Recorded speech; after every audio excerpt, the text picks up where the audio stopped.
हाय दोस्तों, आप सभी को हमारे YouTube चैनल ऋषि स्टडी पॉइंट में बहुत बहुत स्वागत है।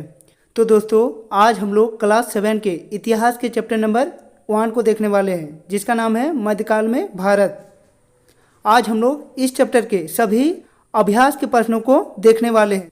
तो दोस्तों, आज के हमारे इस वीडियो को आप लोग शुरू से अंत तक देखें। और हाँ, यदि आप लोग हमारे इस चैनल में नए हैं तो हमारे इस चैनल को सब्सक्राइब कर ले और बेल आइकन को दबा ले। तो चलिए दोस्तों, एक एक करके उन सभी क्वेश्चनों को देखते हैं।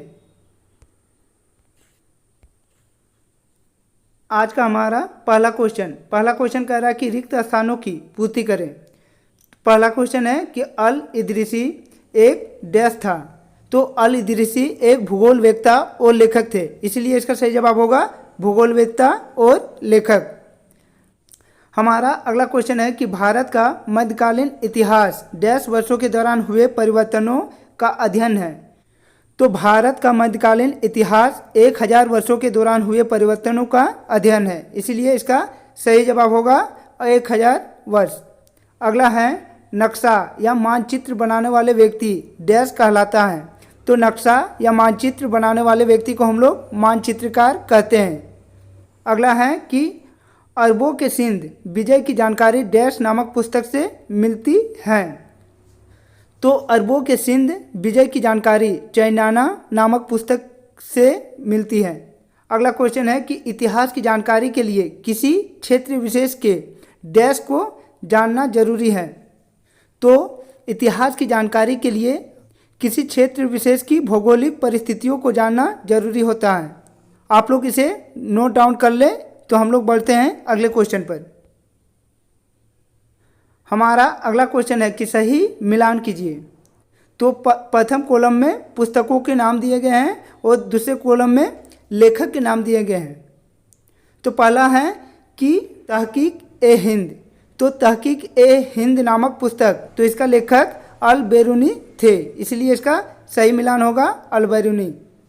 अगला है तबकात ए नासिर।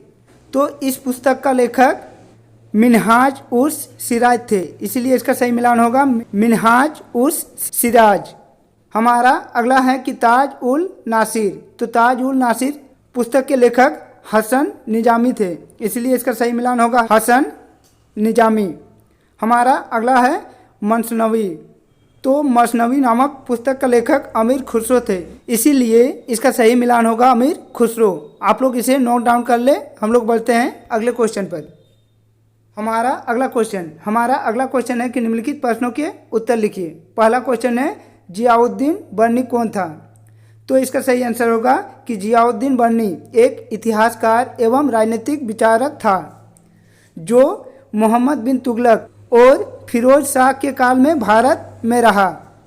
हमारा अगला क्वेश्चन कह रहा है कि हिंदू धर्म ग्रंथ भगवत गीता क्या संदेश देती है।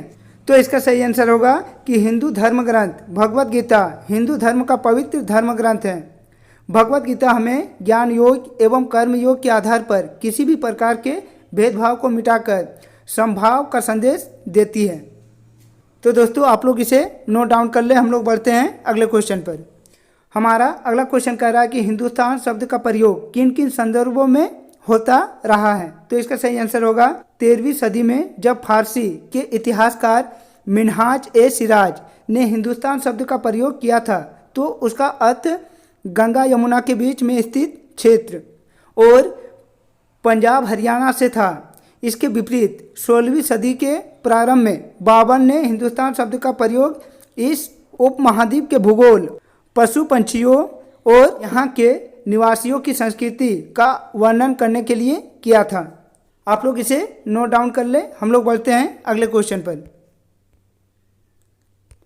हमारा अगला क्वेश्चन कह रहा है कि मध्यकाल में कृषि में किस नई तकनीक का इस्तेमाल किया जाने लगा था।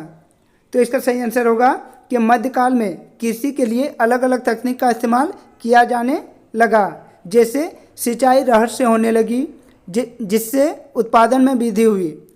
कटाई में चरखों का इस्तेमाल होने लगा। इन्हीं तकनीकों से मध्यकाल में लोग कृषि करते थे। हमारा अगला क्वेश्चन कह रहा है कि इस्लाम धर्म ग्रंथ कुरान शरीफ क्या संदेश देता है। तो इसका सही आंसर होगा कि इस्लाम धर्म ग्रंथ कुरान शरीफ इस्लाम धर्म का पवित्र धर्म ग्रंथ है। ऐसी मान्यता है कि कुरान अल्लाह के संदेशों का संग्रह है जिसे उसने अपने दूत जिब्राइल के माध्यम से पैगंबर मोहम्मद तक पहुंचाया। कुरान एक ईश्वर की सत्ता को स्वीकार करता है तथा प्रेम, करुणा एवं उदारता में विश्वास का संदेश देता है। हमारा अगला क्वेश्चन कह रहा है कि इतिहासकारों के लिए एक लेखक के बात का पता लगाने के लिए विभिन्न पांडुलिपियों का अध्ययन क्यों जरूरी होता है। तो इसका सही आंसर होगा कि इतिहासकारों के लिए एक लेखक के बात का पता लगाने के लिए विभिन्न पांडुलिपियों का अध्ययन जरूरी होता है, क्योंकि छापे खाने के अभाव में पांडुलिपियों की प्रतिकृति लिपिक या नकल बीज हाथ से बनाते थे। ऐसा करते समय कुछ शब्दों अथवा वाक्यों में फेरबदल कर देते थे। कालांतरण में इन प्रतिलिपियों की भी प्रतिलिपि बनाई जाती थी, जिस कारण एक मूल ग्रंथ की कई प्रतिलिपियों में काफ़ी अंतर आ जाता था। इसीलिए इतिहासकारों को मूल लेखक की बातों को समझने के लिए विभिन्न प्रतिलिपियों का अध्ययन करना जरूरी होता था। हमारा अगला क्वेश्चन कह रहा कि जब छापेखाने नहीं होते थे तब पुस्तकें कैसे तैयार होती थी।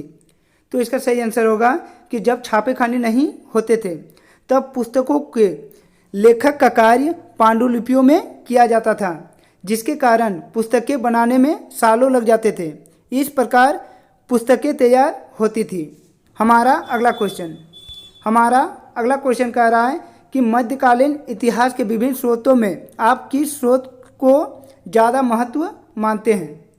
तो इसका सही आंसर होगा कि मध्यकालीन इतिहास के विभिन्न स्रोतों से हम ऐतिहासिक स्रोत को महत्वपूर्ण मानते हैं, क्योंकि इस काल में सिक्के, भवन निर्माण, कला, मंदिर का निर्माण, मस्जिद तथा मकबरे बनाए गए।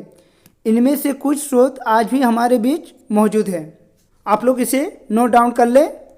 तो दोस्तों, यदि आप लोगों को आज का हमारा ये वीडियो अच्छा लगा हो तो हमारे इस चैनल को सब्सक्राइब कर ले और बेल आइकन को दबा ले, और हाँ, अपने दोस्तों को ज़्यादा से ज़्यादा शेयर करें। तो चलिए दोस्तों, और एक नए वीडियो के साथ फिर मिलते हैं। तब तक के लिए बाय।